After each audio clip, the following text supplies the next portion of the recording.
When you become a dad, your world changes forever. Mostly for the better, but one part that normally gets worse is your waistline and sense of identity. So many dads like you struggle to lose body fat and regain a sense of who you are. I've worked with hundreds of dads and helped them get results like these. So to help you on your journey, here are 37 lessons that I share with them in their weekly check-ins. Lesson number 1. I read a lot of Stoicism and how to live a happy life. The biggest takeaway came from a philosopher called Epictetus. He said the path to a happy life lies in working out what is within our control and what is not within our control. Then focus your efforts on what you can control and accept what you can't. Lesson number 2. One of my clients struggled to stop eating McDonald's at lunchtime. Every lunch he would go out on his walk and do the same loop. That loop walked past Ronald's restaurant twice. Each time he had to fight the temptation to not go in, and often he gave in the second time. The solution that we came up with was to walk a different route that didn't go past any fast food restaurants. This meant he no longer needed willpower to say no because he never had to choose. Lesson number 3.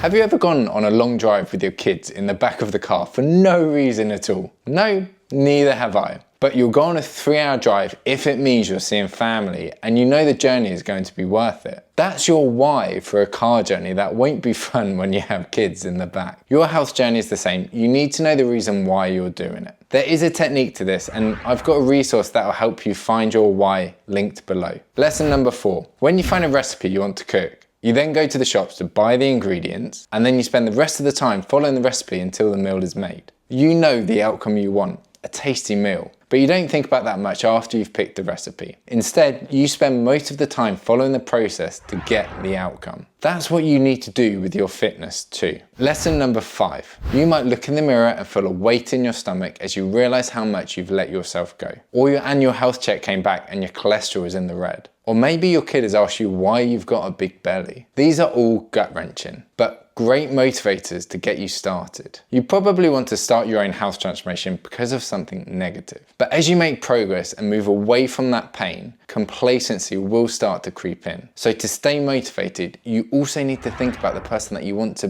be and focus on becoming him. Lesson number 6. Do you remember the last day you had when nothing went wrong? The sun was shining, everyone's smiling, your kids were kind and didn't fight once. Yeah, that day doesn't often happen. You'll always have stress, but you have to accept it and do what you need to do anyway. When stress spikes, remember that self-care will help you be the person you want to be. The key is finding something that will help you cope and manage the stresses that life gives us. Lesson number 7. When you live in a way that matches your personal values, you have peace of mind. That makes it easier to stay on track because you have less stress and more confidence in who you are as a person. The problem most people have is that they don't know what their personal values are. So take some time to work out what your values are and how you can live aligned to them. You'll be less stressed and won't need to rely on your coping mechanisms as much. Lesson number 8. One of the reasons my clients get great results is because we have a check-in each week. They share what went well and what they struggled with. We then talk about what they need to change so they make progress again the next week. So give yourself 10 minutes each week to reflect on what's gone well and what hasn't, and that will help you stay consistent long term. Lesson number 9.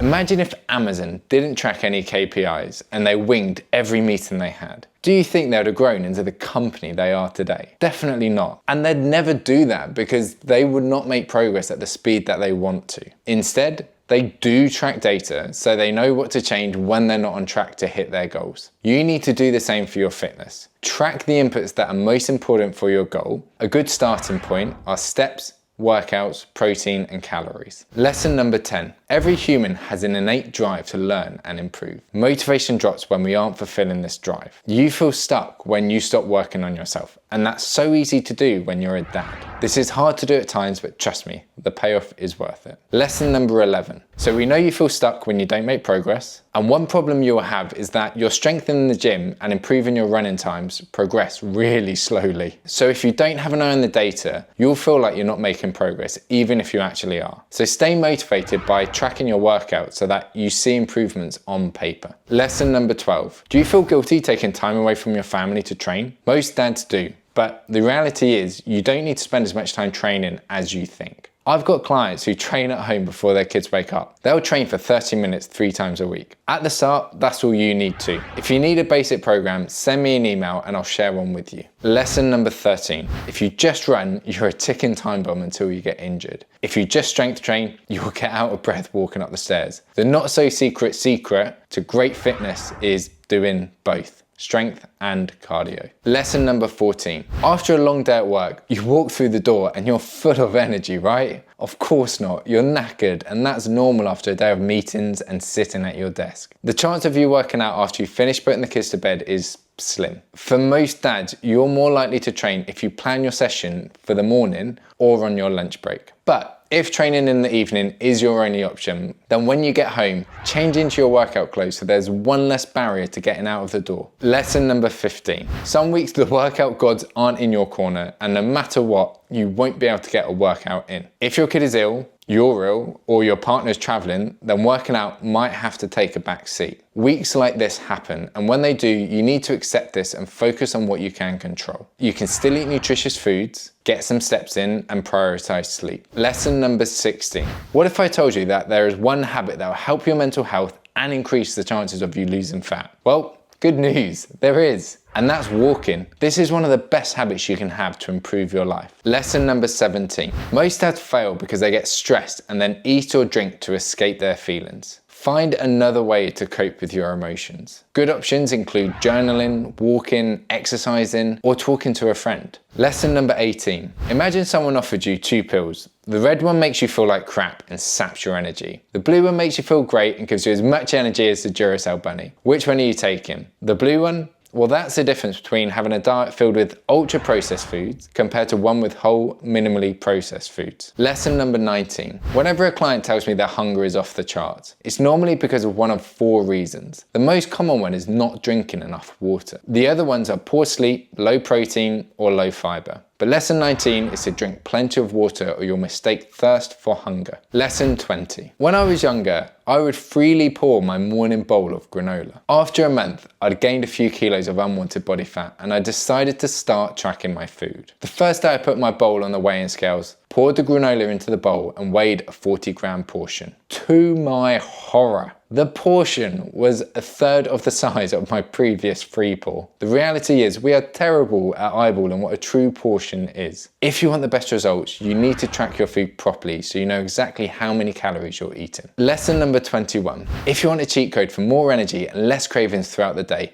this is it. This works because it reduces a hormone called ghrelin that makes you feel hungry, and it increases 3 other hormones that help you feel full. Have 30 grams of protein with every meal, especially breakfast. You'll find this is a game changer when it comes to kicking hunger for good. Lesson number 22. You need vitamins and minerals to feel your best. The only way you'll get them is through the foods that you eat. Yet most people don't have the vitamin and mineral powerhouses that are available to them. Fruit and vegetables. Your body will thank you if you have these at every meal. And if your kids watch you, they'll probably start eating more too. Lesson number 23. Do you find it hard to stop eating after dinner? Think of your hunger like an elastic band. When you skip breakfast and have a light lunch, you stretch your hunger elastic band to snapping point. Then when you get to dinner time, the elastic snaps and you can't stop eating. Your problem starts when you skip breakfast. So eat a good breakfast and lunch, have a piece of fruit on your commute home from work, and you'll find managing hunger in the evenings easier. Lesson number 24. Do you want to know how you can eat biscuits and still lose weight? Eat 1 biscuit a day. Your problem is one leads to the whole packet. If you struggle to stop at 1, stop buying them for a while. If they're not in the house, then you won't be able to eat them. Lesson number 25. Hitting a milestone or target deserves a reward, but most people's reward takes them further away from their goal. They have a takeaway or crack open a beer, but that's the very reason you ended up in the place that you're trying to get away from. Find another way to reward yourself, or just be pleased knowing that you've done the work to get the result that you want, which should be the reward in itself. Lesson number 26. When my son was born, I had a small stint working in the office for a private gym company. I was shocked by the amount of cake on offer in in the communal kitchen. Every day there was a reason to have some. But what made this worse was the HR team parading it around the office, offering it to everyone. Then when someone said no, they acted upset and borderline offended. The reality is some people will feel triggered when you say no and put your health first, because they can't seem to do the same. Don't let them guilt trip you into eating something that you don't want to or you know won't get you to your goal. Lesson number 27. When your kid has a bad night's sleep, do you brace yourself for the rest of the day? I do. I know they'll be an emotional wreck most of the time and I'll feel like I'm walking on eggshells. That's because sleep will help them stay sane and a lot less emotional. And it's the same for us. We are just big toddlers and need to make sure we prioritize our sleep too if we want to feel our best. Lesson number 28. But Chris, my kid is waking up all the time and jumps in my bed. I can't get good sleep. I hear ya. All we can do is stack the odds of good sleep in our favor. You can't control how much sleep you get, but you can control your habits before you go to bed. Then your habits will either help you get the best sleep or make a bad night's sleep inevitable. So focus on doing what you can to give yourself the chance of a great night's sleep. Lesson number 29. Every dad wants me time. The problem is that you have me time in the evenings when everyone else goes to bed. You stay up watching Netflix and miss out on a couple of hours of sleep. Let's be honest, there are a few activities after 9 p.m. that make us feel good. The other option you have is going to bed earlier and then waking up earlier. Then you can have me time in the morning when you feel energized and you're far less likely to raid the biscuit tin. Even if your kid does wake up earlier and joins you, you get more time together, and when you're not exhausted, it's really fun. Lesson number 30. Do you think taking time away from your family to train is selfish? Would you tell your kid that in 30 years' time? No? Exercising is not selfish for you either. The reality is you'll feel better, look better, and be a better dad as a result. You'll be less snappy with your kids and more attractive to your partner. The people who benefit most from you exercising are you and your family. Lesson number 31. If you want to go fast, go on your own. If you want to go far, go as a team. This transformation is hard. Getting someone to help you on this journey isn't a sign of weakness. It'll make your journey easier, and accountability will help you get a faster result. Lesson number 32. One of the best and most regretful moments of my dad life was this. My son was taking forever to clip his car seat in. I turned around, looked at him and said, "Bo, come on, you're busting my balls." And now he won't stop saying it. Kids will copy what you say and do, for better or worse, so make sure you do what you want them to do. Lesson number 33. There's been a sharp increase in mental health issues across the world. I know there are a lot of contributing factors, but one of the biggest is screen time. Scrolling social media drains your mental and emotional energy, and it makes you feel rubbish. That makes you less motivated to train, and it makes being the dad you want to be for your kids harder. A simple solution is cutting the time you spend on social media. Lesson number 34. The person you are now is the sum of your habits over the last 6 months. So if you want to become a healthier, fitter, and more fun dad, you need to put the work in and get a grip on the habits that are holding you back. Overeating, skipping training sessions, staying up late, and lying on the sofa doom scrolling. They need to stop and be replaced with healthier options, like playing with your kids, reading a good book, or spending time in nature, or exercising. Lesson number 35. Do you ever spend time without any distractions? People scroll on their phones whilst they're using the toilet, walking to the shops, or standing in the queue at a supermarket. It's rare to see someone walking with no distractions and letting their mind wander. But letting your mind wander is when your subconscious can untangle all of the thoughts and problems that are causing you anxiety. If you let yourself become comfortable with being in your own head, you'll have a lot less anxiety. Lesson number 36. I'm not going to lie to you and say fat loss is always fun. It's not. But I will tell you what is fun. Signing up for a half marathon and then training and completing it. Okay, that's type 2 fun, which is fun when it's done. But having a performance goal with a deadline is a great way to stay motivated. You also experience personal growth, which we know is important for you to be happy in yourself. Lesson number 37. You'll never have perfect weeks back to back. At some point, you will go for a week or longer and may not make any progress at all. That's normal. This is also when most people quit. Don't. Keep going.